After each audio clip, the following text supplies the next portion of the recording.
মেরে ফেলতে পারে, চোখ উপড়িয়ে নিতে পারে এবং তার কোনো বিচার এই দেশে হয় না। স্বরাষ্ট্রমন্ত্রী তার কোনো বক্তব্য নেই। প্রধানমন্ত্রী তিনি স্কুলের বাচ্চাদের তার অফিসে ডেকে এনে ছবি তুলছে, সেলফি তুলতেছে। এই যে একটা প্রতারণা এবং দ্বিচারিতা জাতির সামনে করা হচ্ছে, প্রধানমন্ত্রী তারেক রহমান দেশ চালাতে অলরেডি ব্যর্থ হয়েছে, দল চালাতে অলরেডি ব্যর্থ হয়েছে। এই সরকার যদি মনে করে এইভাবে তারা 5 বছর অতিক্রম করবে, এই সুযোগ এই সরকারকে এটা দেওয়া হবে না। অবস্থা যেই চোখে আঘাতপ্রাপ্ত হয়েছে সেই চোখে দৃষ্টি নেই, দৃষ্টি আসার সম্ভাবনাও ক্ষীণ, চোখটি নষ্ট হয়ে গিয়েছে। পাশের চোখটিও এটা দ্বারা ইফেক্টেড কতটুকু হবে এটাও ডাক্তাররা বলতে পারছে না। আগামীকাল বোর্ড মিটিংয়ের পরে তারা হয়তো আরেকটু আপডেট জানাতে পারবেন বলে আমাদেরকে জানালেন। আমি সিলেট থেকে এসেছি এবং সিলেটের সামগ্রিক অবস্থা আপনারা জানেন গত 2 দিন ধরে কি হয়েছে। আমি সেই ঘটনার বিবরণীতে যাব না। 3 দিন হয়েছে এই ছেলেটার সাথে এই অবস্থা। সরকারের পক্ষ থেকে কোনো যোগাযোগ করা হয় নাই। সরকারি বাহিনীর দ্বারা আক্রমণের শিকার হয়েছে। এটা জনগণের কাছে খুবই স্পষ্ট ভিডিও ফুটেজে দেখা যাচ্ছে। হবিগঞ্জ সদর থানা ছাত্রদলের সদস্য সচিব সে আক্রমণ করছে এবং আরও সাথে আমরা মামলাও দিয়েছি অনেকের নামে। কোনো সাংগঠনিক ব্যবস্থা নেওয়া হয় নাই, কোনো আইনগত ব্যবস্থা নেওয়া হয় নাই। অর্থাৎ সরকার একটা বার্তা দিল যে এই সরকারের যারা পৃষ্ঠপোষকতায় আছে সন্ত্রাসী বাহিনী, ছাত্রদল যুবদলের নামে, তারা চাইলে যে কাউকে দিনে দুপুরে আক্রমণ করতে পারে, মেরে ফেলতে পারে, চোখ উপড়িয়ে নিতে পারে এবং তার কোনো বিচার এই দেশে হয় না। এবং দেশে যে আইনের শাসন নাই এটাই প্রতীয়মান হয়েছে। এবং যখন আমরা তার বিরুদ্ধে, এই ঘটনার বিরুদ্ধে আমরা প্রতিবাদ কর্মসূচি দিচ্ছি, তখন সেই কর্মসূচিতে, গণতান্ত্রিক কর্মসূচিতে সরকারি দল আবারও বাধা দিচ্ছে। আমরা যখন হবিগঞ্জে আমরা গিয়েছিলাম তখন আমরা দেখেছিলাম প্রায় 1000-এর উপরে সন্ত্রাসী বাহিনী, যাদের হাতে দা, কুড়াল ইত্যাদি দেশীয় অস্ত্রশস্ত্র। আপনারা সাম্প্রতিক সময়ে অনেক ভাষা এবং সভ্যতা, ভদ্রতার কথা শুনবেন যে এগুলার সবক দেওয়া হচ্ছে, অথচ একটা সভ্য সমাজে এটা কল্পনাও করা যায় না যে এখানে বিরোধী দলের প্রতিনিধিরা গিয়েছে, সেখানে তাদেরকে ঠেকাতে, তাদেরকে আক্রমণ করতে 1000 মানুষ সন্ত্রাসীরা এসেছে দেশীয় অস্ত্রশস্ত্র নিয়ে এবং পুলিশ কিছুই করছে না। ফলে এই হচ্ছে দেশের সামগ্রিক চিত্র। এখানে ঢাকা শহরে বসে সংসদে অনেক সুন্দর সুন্দর ভালো ভালো কথা বলে সরকারি দলের এমপিরা, তাদের এলাকায় গেলে আসল চরিত্রটা আসলে বোঝা যায় এবং এলাকায় গেলে এলাকাবাসী আমাদেরকে সেই কথাটা বলে। এবং জিকে গৌসের যে অনুসারী, যেই ছেলেটা এই ছেলেকে আক্রমণ করলো, সার্জিস আলমের গাড়িতে আক্রমণ করলো, তো উনি তো জনপ্রতিনিধি হিসেবেই আর থাকার কথা না। অন্য কোনো গণতান্ত্রিক দেশ হলে এতক্ষণে তিনি ক্ষমা চাইতেন এবং পদত্যাগ করতেন, অথবা দল থেকে তাকে বহিষ্কার করে দেওয়া হতো। তো তিনি কিভাবে আর জনপ্রতিনিধি থাকেন এটাও আমরা বুঝি না।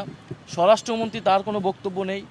প্রধানমন্ত্রী তিনি স্কুলের বাচ্চাদের তার অফিসে ডেকে এনে ছবি তুলছে, সেলফি তুলতেছে।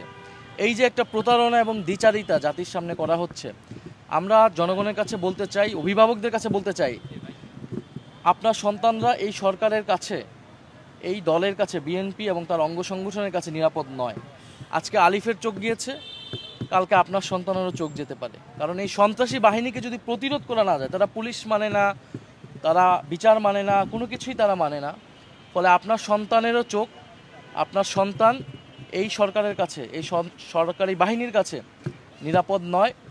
এবং সারা দেশের যে আইন শৃঙ্খলার অবনতি, এটা শুধু সিলেট নয়, সারা বাংলাদেশে কুড়িগ্রাম সহ আমাদের আজকে সাভারেও, আজকে কেরানীগঞ্জে বাধা দিচ্ছে আমাদের কর্মসূচিতে। সারা বাংলাদেশে এনসিপি, ছাত্রশক্তি, যুবশক্তির কর্মসূচিগুলোতে বাধা দিচ্ছে, আক্রমণ করছে। ফলে এটা দিয়ে সরকার এটাই বার্তা দিচ্ছে যে এখানে কোনো বিরোধী মতের জায়গা সরকার করতে দিতে চায় না। আলিফ আমাকে একটা কথা বলেছে যে কাঁটা গলায় বিঁধে যাওয়ার আগেই কাঁটাকে তুলে ফেলতে হয়। বিঁধে যদি যায় তাহলে অনেক ক্ষতি হয়, অনেক কষ্ট হয়। বিগত 16 বছর যে কষ্টটা আমাদের হয়েছে।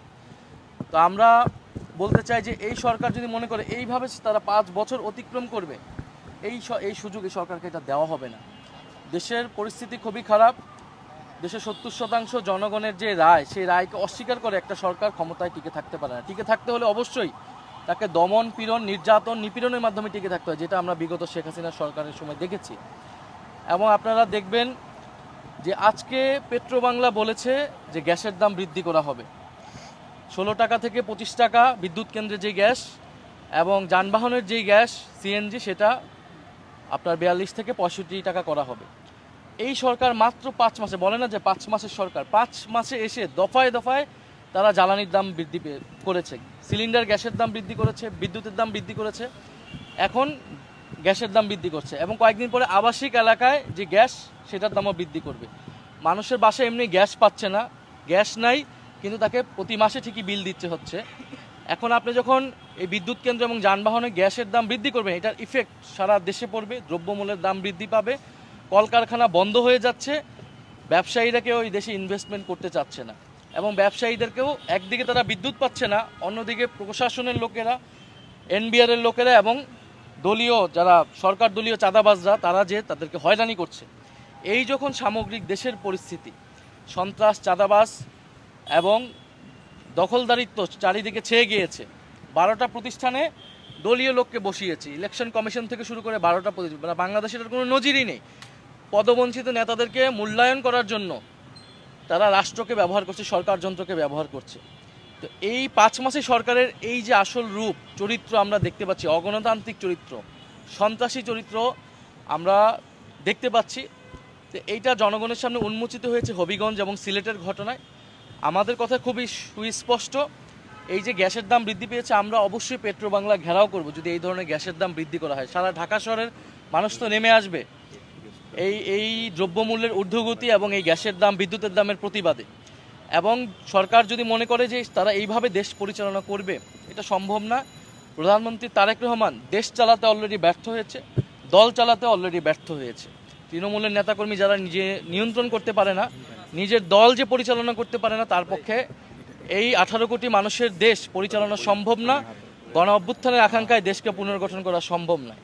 ফলে আমরা যেটা দেখতে পাচ্ছি, সরকার খুবই শীঘ্রই জনগণের প্রবল প্রতিরোধের সম্মুখে পড়তে যাচ্ছে এবং আমরা মনে করি যদি বিরোধী দলের সাথে এই ধরনের আচরণ করা হয়, সেটা এনসিপি না, আপনি 11 দলের জোট, আমাদের যারা জোট সঙ্গী রয়েছে জামাত সহ প্রত্যেকটা দলেরই কিন্তু এরকম নির্যাতন, নিপীড়নের শিকার হচ্ছে। ফলে আমরা বলবো যে সরকার এই যে কিশোর আলিফ, অবশ্যই তার ক্ষতিপূরণের জন্য সরকার এখন কিছুই বলে না। সরকার থেকে আমরা আসলে আর প্রত্যাশাও করি না, বিচারও প্রত্যাশা করি না, ক্ষতিপূরণও প্রত্যাশা করি না। সরকার আলিফের সাথে নাই, এদেশের কিশোর তরুণদের সাথে নাই, তাদের চোখ উপড়ে ফেলাই এই সরকার বাহিনীর কাজ। কিন্তু আমরা মনে করি সারা বাংলাদেশের জনগণ, গণ অভ্যুত্থানের জনগণ কিশোর আলিফের সাথে আছে এবং আমাদের এই যে বিরোধী দল যে আন্দোলন, সে আন্দোলনের সাথে আছে।